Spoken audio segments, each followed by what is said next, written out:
Well, the roots of the problems are not fixed.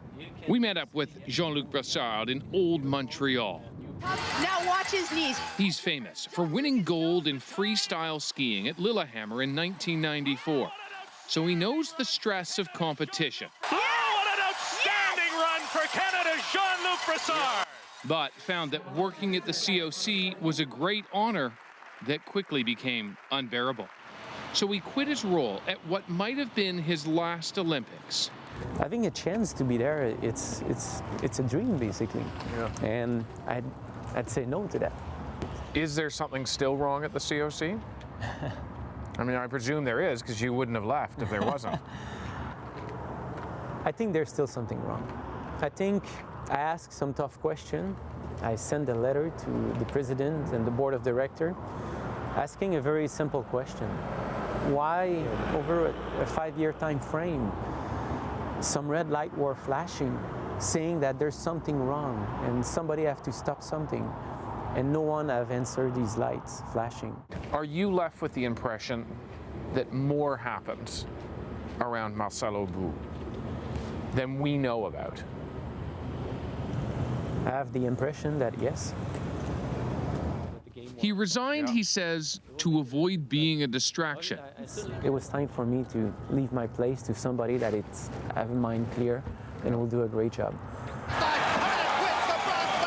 That someone is cyclist Kurt Harnett. I'm certainly honored to have been asked to be handed the torch from Jean-Luc. And yet losing Brassard sends a big message that years of harassment have taken a toll. You can be the greatest man in the world, but when you feel harassment, for some reason, it's like if somebody cut your leg. You cannot stand up anymore. You cannot be loud anymore to say, wave a red flag and say there's something wrong. Did you see that? There's some people who left the COC along the way. And for some reason, some of them have left along the way by saying nothing. Were they scared? Were they intimidated too? It's hard to say. I would like to know these kind of things, but I feel sorry for these guys. And finally... Do you think the COC wants to know the answer to that? That's a big question. Et je regrette infiniment d'avoir blessé. So many women had suffered of that. And I think it's unfair for them that it's still unknown.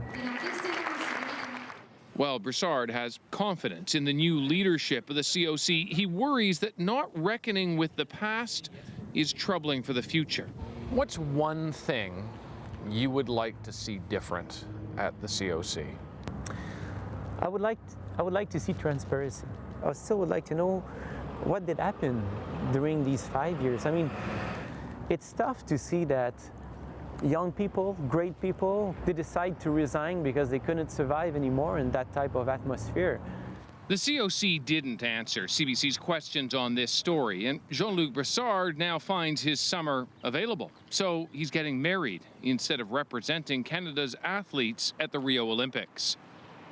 Now, Canada's senior sports officials met this weekend with the COC, and Brassard's resignation certainly came up. A recognition of the ongoing questions about who knew what when.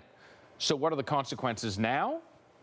I'm a bit more hopeful, I think, than I was, given that someone of Jean-Luc Brassard's immense stature has decided to do this at substantial cost to himself. If anything, I think maybe this will at least prompt people to be a bit more open and presumably more transparent about exactly what efforts are being made.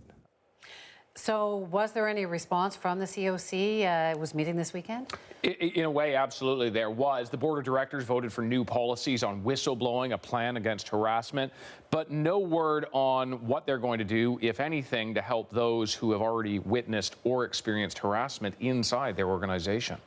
Thanks so much, David. Thank you. David Common.